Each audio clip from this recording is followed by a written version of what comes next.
Hi, this is Jocelyn Kirby's vlog on my media fast and immersion day that I did last week. Before my media fast, the night before, I tried to establish what media was and what I wasn't allowed to interact with the next day or look at or watch or smell or dress as or not really sure.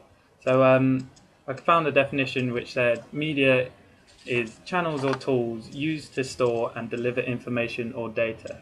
Now, to me, that meant that from anything from television and print media and social media and obviously like that to other things like smells and clothes, which might deliver information about a person or about a certain food if it's a smell, for example. And so I pretty much realised it was going to be very difficult the night before my media fast. And because we live in such a media saturated society that everywhere you look, everywhere you go, you will experience media and you will interact with media. And I can't go 2 minutes without checking my phone or checking Twitter or Facebook or an hour without going online. So I knew it was going to be difficult, and I also knew that there were going to be has to be a few compromises, and one of those was that taking that definition, face-to-face communication would be media.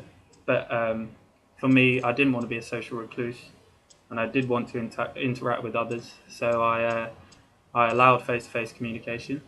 But the day started with my alarm not going off because it was off. Everything was off. My laptop was shut down. My phone was off. And so I woke up at 1 o'clock and was basically spent good 2 hours just lying in bed, having a shower, trying to escape media, not looking at media, not going on my phone, which was run out of battery on purpose. And I almost felt as if, especially when I got up and I went down to Spa to get some food, I felt that there was almost a sense of mine which had been completely abolished or restricted, because I wasn't allowed to look some places because of posters down the spine. I wasn't allowed to, I don't know, interact with certain things, look at certain shops, or buying food was extremely difficult. I probably had a lapse in concentration, and I guess I couldn't avoid that. Media is inescapable to me, so there were a few compromises. But catering hall in the evening was very difficult. There are TVs left, right, and centre in the room, and unintentionally, I was eating my food and I was watching the screen without really realizing what was going on, because I mean it was Beyonce and I love Beyonce, so that was basically showing me that media, I take it in without necessarily acknowledging what I'm doing. And the media immersion day was probably more key to me, for me to be able to see that I'm living in in a world where our lives are reliant on media. I mean, especially for relationships. There are relationships at home that wouldn't work without social media.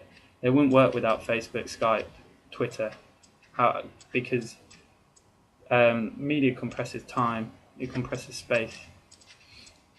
So it was pretty enlightening to be able to see what relationships, if I didn't have media, would stay as strong, and what ones would develop.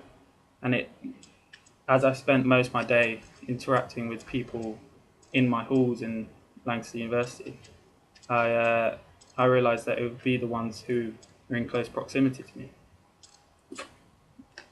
And another thing which I thought about during my media immersion day was a theory of semiotics, and the media that I create, whether it is taken by my preferred meaning or whether the person gets the wrong idea from my media. There are plenty of things on YouTube which prove that people are getting laughed at after night out when they've done something seriously, but it's come off on YouTube humorously, and millions of people are watching it, laughing at you.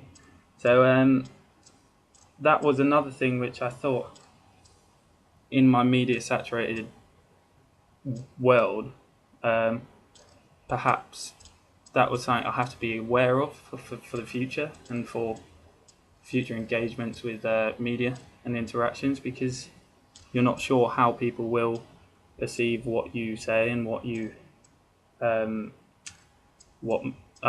media that you make.